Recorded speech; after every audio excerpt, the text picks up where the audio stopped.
नमस्कार मित्रांनो, स्वागत आहे तुमचं आपल्या यूट्यूब चॅनलवर. आशा करतो की तुम्ही सगळे चांगले असतील. तर चला मग व्हिडिओला सुरुवात करू. आपल्याला जायचं होतं फिरायला, म्हणून सर्व मित्रपरिवार एकत्र जमला होता. कधी निघायचंय, किती गाड्या न्यायच्या असं सर्वजण ठरवत होते. सर्व ठरवून झालं, सर्वजण आपापल्या घरी निघाले.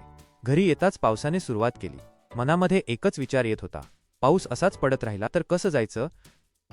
विचार करता करता कधी झोपी गेलो, काही कळलंच नाही. सकाळी लवकर उठून अंघोळ करण्यासाठी गॅस चालू करून पाणी तापत ठेवलं. भाऊ पण येणार होता, म्हणून तो पण लवकर उठला होता. अंघोळ करून तयारी करून निघालो होतो. तेवढ्यात पावसाने सुरुवात केली.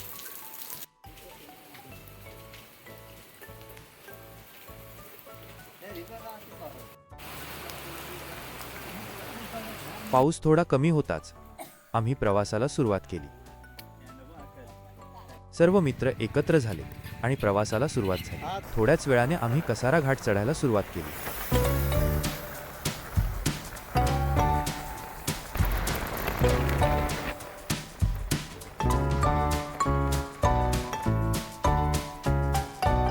थोड्याच वेळाने आम्ही इगतपुरी जवळ आलो आणि गाडीमध्ये पेट्रोल टाकून घेतले.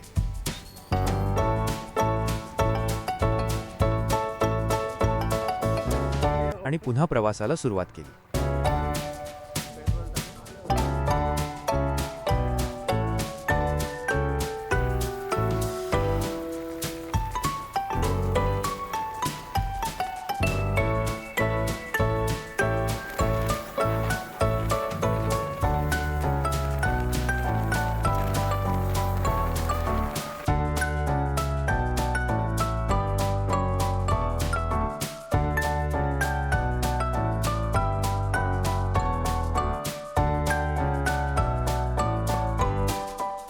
गाडी चालवून सर्व थकून गेले होते, म्हणून विश्रांतीसाठी थांबले आणि सर्व फोटो, व्हिडिओ काढू लागले.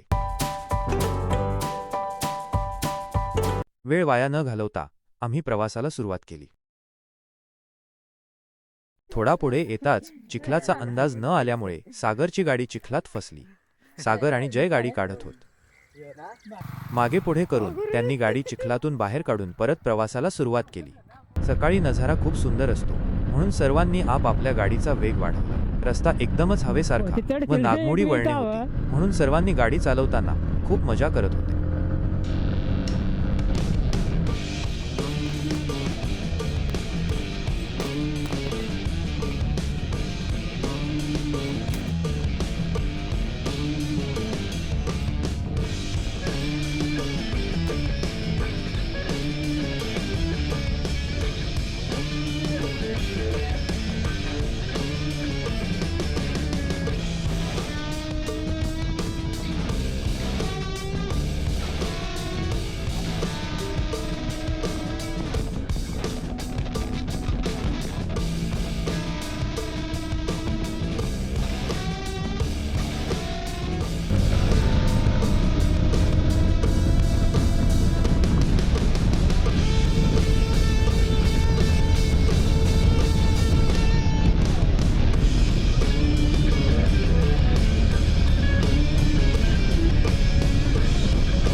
पण आता ही मज्जा संपणार होती, कारण पुढचा रस्ता खूप खराब झाला होता.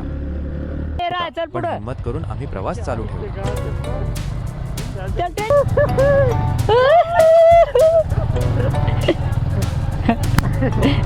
क्या हाल है?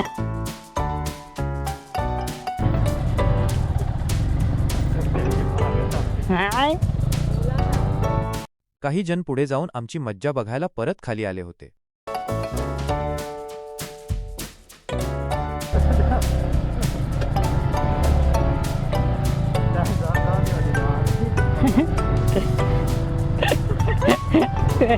क्या हाल है? रस्ता खराब झाल्यामुळे गाडीवर नियंत्रण राहील नव्हतं. गाडी कधी इकडे तर कधी तिकडे जात होती.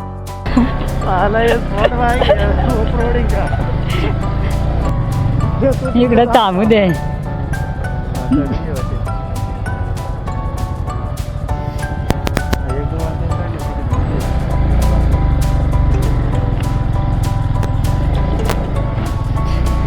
कंटेंट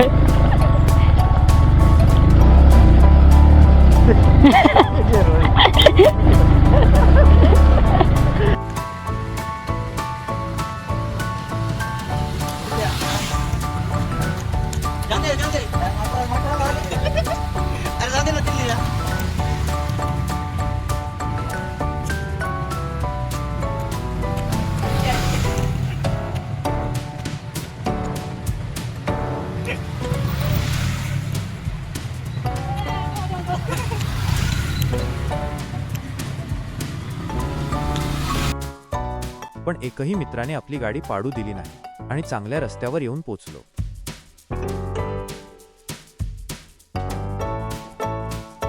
रस्ता खराब असल्यामुळे हात लाल व दुखत होते. थोडी विश्रांती घेऊन परत प्रवासाला सुरुवात केली. थोड्या वेळात आम्ही कळसुबाई, हरिश्चंद्र, भैरवनाथ गड या वनविभागात येऊन पोचलो, जिथे आपल्याला प्रत्येक व्यक्ती 25 रुपये व प्रत्येक गाडी 30 रुपये गेट पास भरावा लागत होता. गेट पास घेऊन आम्ही निघालो आणि गडाच्या पायथ्याशी येऊन पोहोचलो. आपण आता गड चढायला सुरुवात करतोय. आपल्या जोडीला आपले मित्र आहे. सर्वजण एवढे आनंदित झाले होते की गड कोणता आहे हे न बघता गड चढायला सुरुवात केली.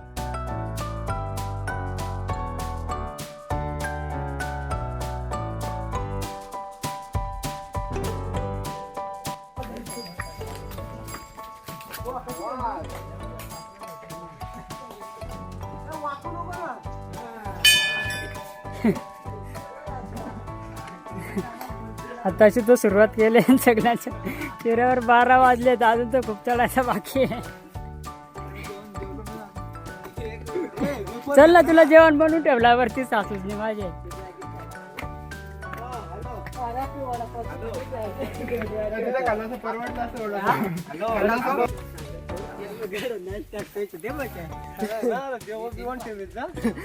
अर्धा गड चढता चढता सर्वांना घाम फुटला होता, त्यामुळे सर्व हळूहळू चढत होते.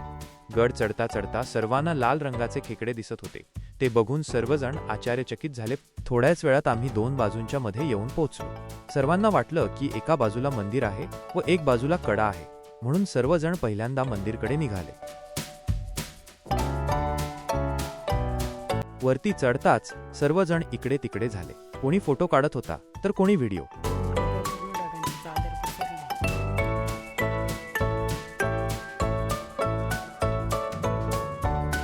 थोड्याच वेळात आम्हाला समजले की आपण चुकीच्या ठिकाणी आलोय, पण सर्व पहिल्यांदा आले हे कोणाला माहिती. मित्रांनो, आमच्या सोबत आता एक जाम मोठा स्कॅम झालेला आहे.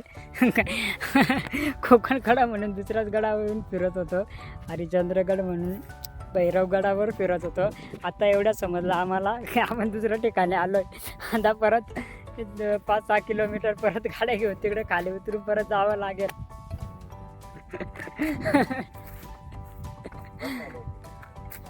आता आलोयच तर मग सर्व एरिया फिरून घेऊ.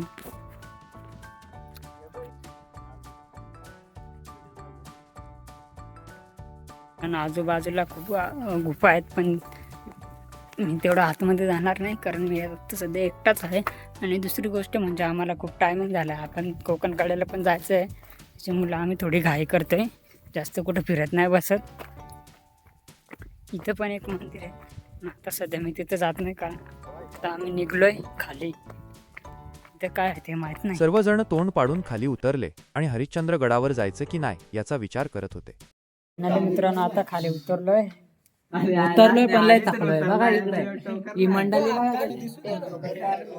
बिमार आहे. पण सर्वांनी विचार केला, एवढ्या लांब आलोय तर तो पण फिरून येऊ असं म्हणत विश्रांती घेऊन हरिश्चंद्र गडावर जायला निघाले. थोड्याच वेळात गडाच्या पायथ्याशी येऊन पोहोचलो. गड चढून भूक लागली होती म्हणून हॉटेलकडे निघाले, जिथे आपल्या ऑर्डरप्रमाणे जेवण नाश्ता बनवून दिला जातो. आम्ही मॅगी व पोहे ऑर्डर केले. नाश्ता करून पुन्हा गडाकडे निघाले आणि गड चढायला सुरुवात केली. लगातार 2 गड चढत होतो म्हणून सर्व खूप थकले होते, परंतु कोणी हार मानली नाही आणि प्रवास चालू ठेवला. मित्रांनो, कंटिन्यू 2 गड चढतोय आणि सर्वांची हालत पाय असे थरथर कापतात. पण माझं नाही कापत. मी जाम हुशार पोरगा आहे.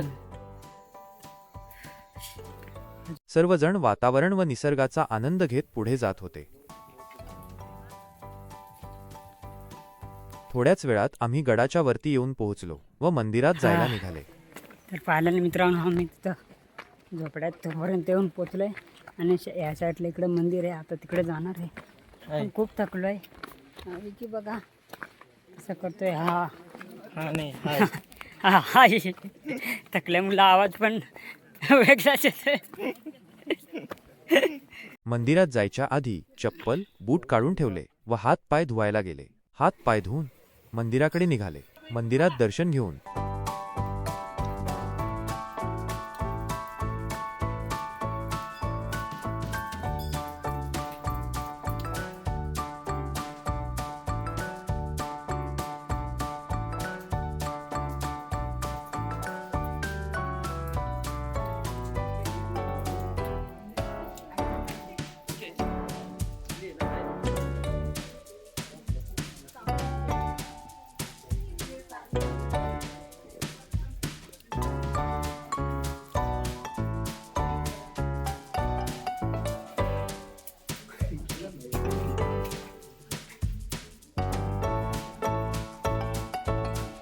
आजूबाजूच्या कोरीव काम बघून सर्वात प्रसिद्ध शिवलिंग आहे त्या ठिकाणी आलो. असं म्हणतात की हे 4 खांब होते जे 4 युगाचे होते, परंतु आता एक खांब राहिलेला आहे, तो म्हणजे कलियुग. असं म्हणतात की तो खांब पडला की कलियुग नाहीस होईल असं म्हणतात. आता या गोष्टीमध्ये किती खरं खोटं आहे हे आपल्याला माहीत नाही.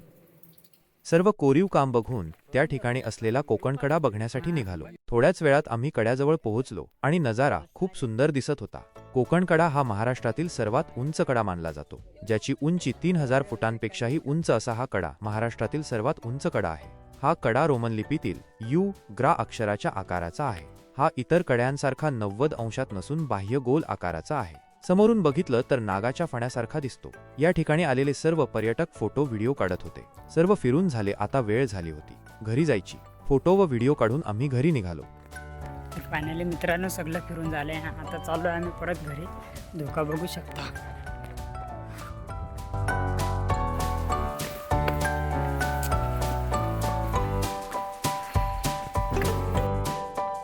व्हिडिओ बघितल्याबद्दल धन्यवाद.